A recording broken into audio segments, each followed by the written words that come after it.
what I put together is just more historical, cultural context of women at this time period. It's a huge, broad stroke to say something like that because even like our society today, there's so many layers of influence and so many types of subpopulations that influence the day-to-day life. So a lot of this is a lot of generalizations, but I'm going to start sort of bigger and then work into smaller subpopulations. But in general, and this is all as pertains to women, okay, women's life. In general, the eastern part of the empire, which would be more like Turkey, right, in that direction, was committed to patriarchy and the subordination of women as a generalization. More west, especially including Egypt, women were tended to have more opportunities to be educated, and in a lot of times, oftentimes, or even in equal not status to men, but were seen just as valuable in terms of being listened to. Then, of course, you had groups who fell in tension somewhere in between.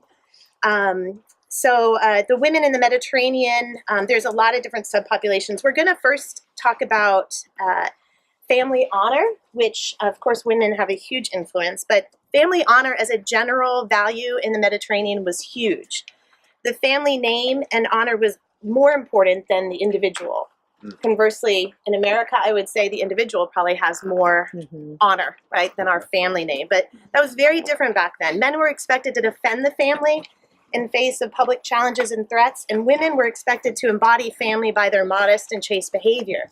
So even as an individual woman, how I behaved reflected not just myself, but my family, and as my family extends even to my household. The life course of women, if you were not an elite class girl, which most people were not, they were educated primarily in the home with duties by her mother and other females in their household. She was expected to marry a man of her parents' choosing, of course, very different to us. She was expected to marry in her late teen years. The marriage was an arrangement, included a dowry, probably consisting of household items that she would need, like linens, kitchenware, things of that nature. The ancient world bridal shower, I suppose. Her husband was oftentimes, it wouldn't be uncommon to have him be about 10 years older than you. So, wow, an 18-year-old marrying a 28-year-old, that's a big age difference. That's what my mom did. That's your mom. There you go. So Deb and I did. And if her family had any property, it legally belonged to her family first, rather than to her family into which she married. That makes sense. And that's going to tie in a little bit more importantly as time goes on in this class. Married women who have children, very sadly, about half the children would die. So to have a child that actually survived to age 10 would be a pretty monumental occurrence. It was a dismal life expectancy. Old age, like old age, would be considered 60. And so a woman who would be getting married in her late teens to a man much older, more than likely would be widowed. And if she had been widowed while she was still at childbearing age, she would be expected to get remarried again. And then that could happen yet again. She could be widowed again. And so when you even hear Paul talking so much about widows, it was such an important topic because there were so many women that would have been widowed at that time, especially multiple times. If she didn't remarry and she was in the childbearing age, that would have been very uncustomary and perhaps maybe even frowned upon. As a woman, so let's say you get married young and you've been widowed 2 or 3 times. She's had several children at this point, and they're probably adults at this point. She may be, I'm 45, my age at this time.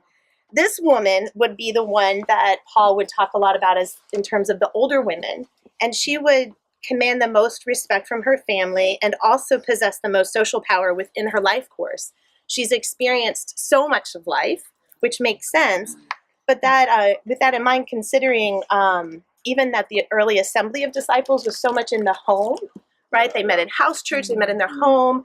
This woman really would have had a very increasingly important role, even in church life, as time went on. Because if she didn't have a spouse and then she was with her children, it was expected that her children would be caring for their adult parents, maybe unlike America, right? It was what was expected. And but these women were very influential. And, Paul talks about in Titus and other letters, the importance of teaching.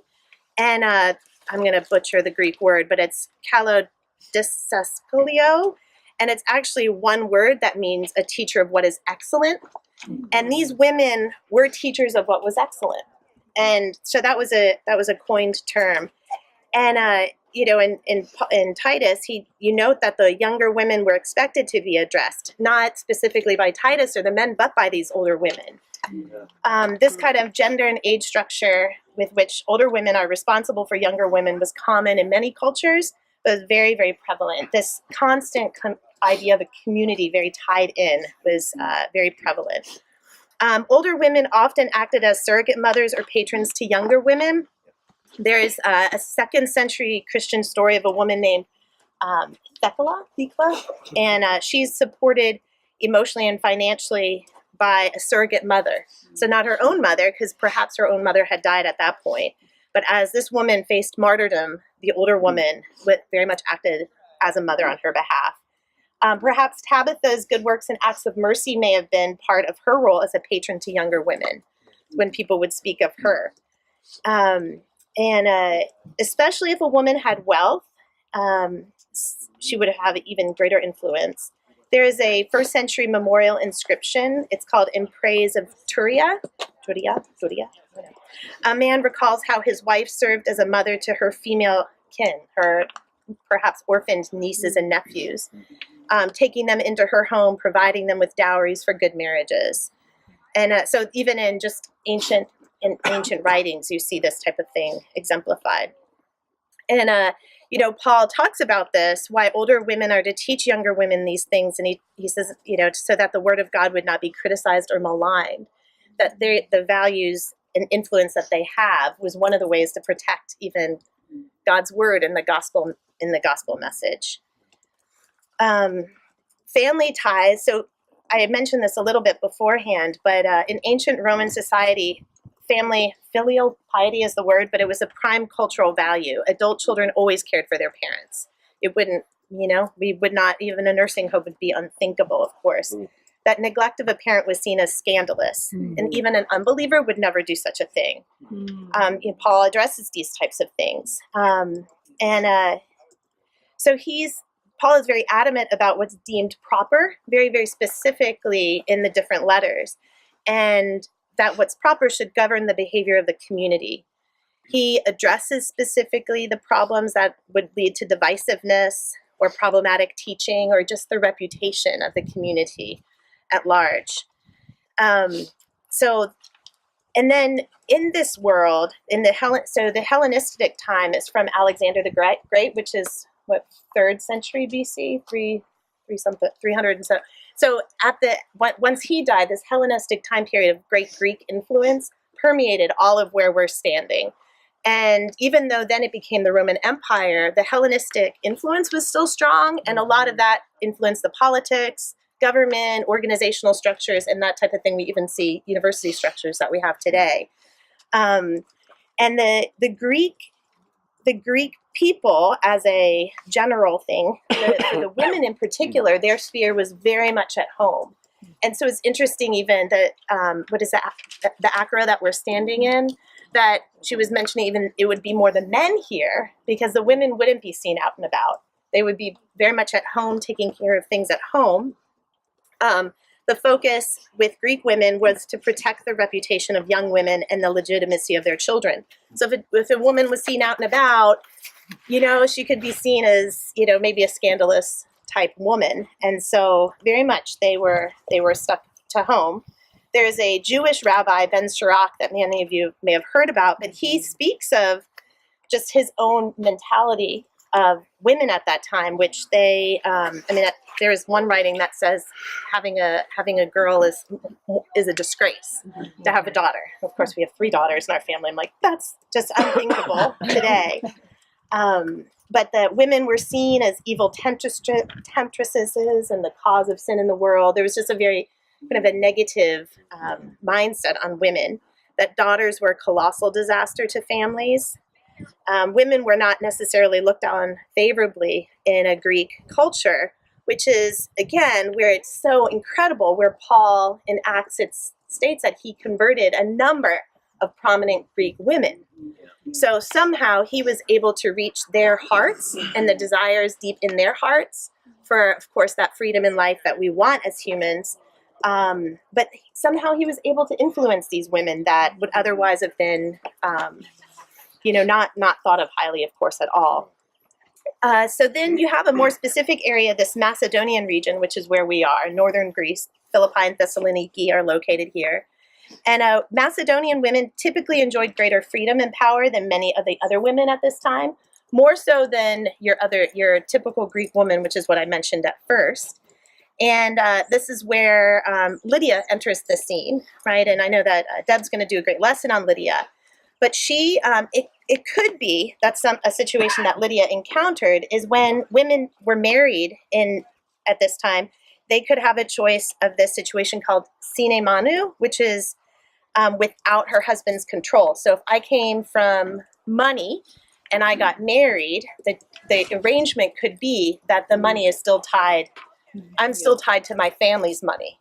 So that if my husband died, or that I still am tied to my family's money. And if that's the case, a lot of these women, when they became widows, would be positioned really well to have their own business. And they may not have the social, political power that a man may have had, but again, working from home and they have a very socially very influential, as they have people in and out of their homes and they're working from that environment. They're very an opportunistic, they take the opportunity to then influence those around them. And some of these women, if they'd come from money, would have had business dealings from their home. There could have been a different situation called a sui luris, where they're if a woman had 3 or 4 children, which I had to laugh because we have 4 children, you could have this status, sui luris, where then you're actually more independent financially. So I thought, isn't that interesting? The more children you have, the more independent financially you were. Women without money would have been slaves, filling roles as lady maids to farm workers, and they even would have served maybe as gladiators. There's evidence of women gladiators back then. Yeah. Then we're going to get to visit the island of Crete, I believe. And geographically, that's a much more isolated region of Greece. So it would make sense that they would be a little bit more isolated from some of the Hellenistic influences. So the women in Crete did have a little bit more independence financially, a little bit more independence socially than mainland Greek women would have. Then, of course, at this time period, you have Hebrew women. And with the diaspora, you have women that are, going into these areas, right? So Paul had heard of that there were women and perhaps men that were Jewish in Philippi, which is what led him to come to, I thought of in our 2-hour drive, what a commitment his walk was to spread the gospel, that he would walk that far. I don't know how long. Oh my goodness. In the hopes of spreading the gospel. That just is so incredible to me. But Jewish women, they weren't as restricted as Greek women, but they certainly weren't as free as these Roman or Macedonian women. And their influence was greater on the family than men's, typically, because, again, they were more tied to their house. And just starting to think even about some of these details when you read through the letters of Paul could shed some light on why he specifically addresses certain areas for women, especially some of those trickier ones. But for a Jewish woman, her purity and modesty were paramount. It was just extremely important that even if she was out and about with her husband speaking to him, that could be like a public display of affection. So that, which is, I thought that was kind of funny actually when I heard that, but the women would have definitely worn like a long sleeveless overgarment. Even the more traditional Roman women would have worn a stola, and then they would have had their hair covered by a mantle. If they left their homes uncovered, that would have been a scandal. So it was, if she left without her head covered, her husband actually had the right to put her away. If she was caught in adultery, then she had to remove the head covering and could no longer walk around with that on. And because the head covering really revealed who you were on the inside. whether you were a respectable woman or not. So it wasn't just simply a thing. It meant a lot to the people who at that time. And an adulterous woman couldn't wear a stola. She had to shave her head and wear a plain toga. So again, thinking of some of those scriptures, like, okay, maybe what is that meaning when Paul is talking? What could that potentially be meaning when he's talking about women's head coverings and the way that they're wearing their hair? Then, I was saying that the Roman Empire just is a huge influence in this area. And so the culture penetrated all the cultures of that day. Maybe in some ways it would be like westernization of a lot of other countries throughout the world, that it's kind of hard to escape the American influence in other countries, right?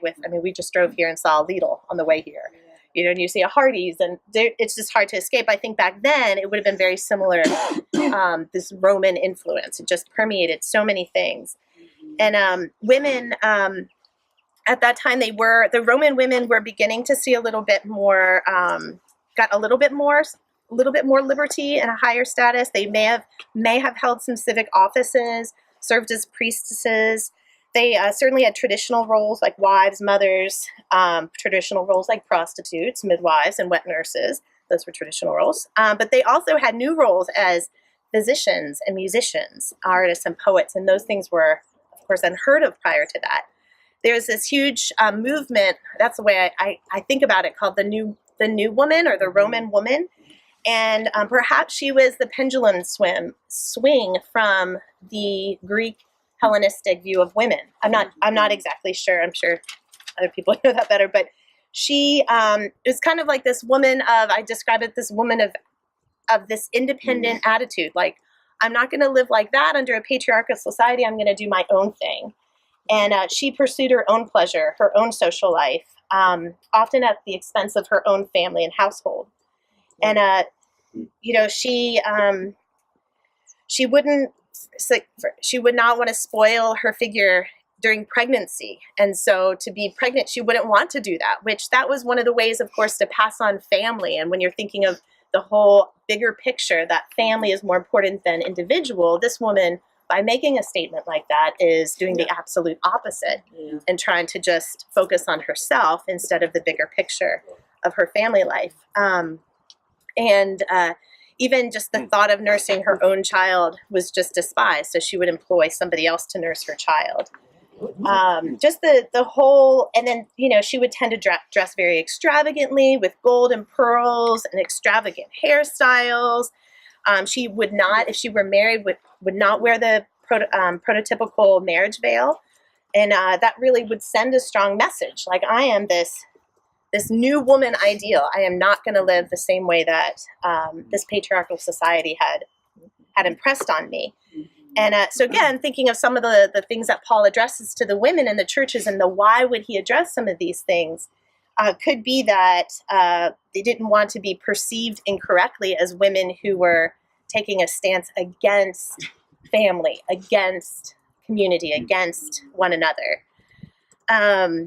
So try to think.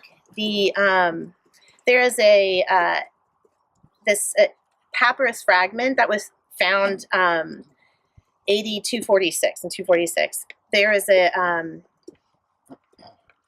263, there was this woman who was petitioned to act without a kyrios, is that kyrios, or lord, and that she could actually, that there were women that would want to conduct business without a kyrios, without a lord.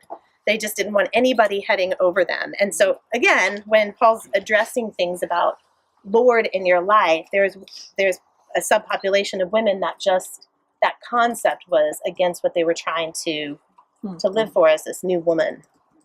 And then Caesar Augustus reigned during this time period, of course, of Jesus's birth, and he actually had a large campaign to reverse this new woman ideal. He did not like that at all. He'd actually enact severe punishments and banish women if they were found guilty of adultery. This actually included his own daughter, which is how strongly he felt about it. He actually would give financial penalties to remain single. Or if you didn't want to have children, you would be penalized for that, and you would have rewards for having children. Which again, I was like, we have 4 kids. We would have had a reward back then. That's great. Political advancement, financial independence, that type of thing. And like I did say this earlier, a traditional Roman matron, even, so not just a Jewish woman, but a traditional Roman matron would have worn this stola and a head garment over her for that. And what those garments would have indicated is that she was, it actually would have been there to protect her from unwanted sexual advances, because it would say, I am unavailable, I am married, I am. And so even to take that off and to not wear that was a very large statement at that time. There's no like one size fits all in terms of the Roman, this time period. And I think that's something that was mind-blowing to me, is just how many influences and how many layers of culture were going on at that time, that when we read the letters, it's really challenging for me to not put my 21st century lens on and read into it as I would respond as somebody living at this time period, and not necessarily assume, because I know something about women at that time period, that would also address blanket statements, if that makes sense. Right. It's kind of like saying everybody in America is just the same. You just can't say that, right? Southwest Virginian, somebody from LA, very, very different. And that's saying, so I'm hoping some of this gets your juices flowing even as we read back into the scriptures as to the why Paul may have written some of the things that he wrote.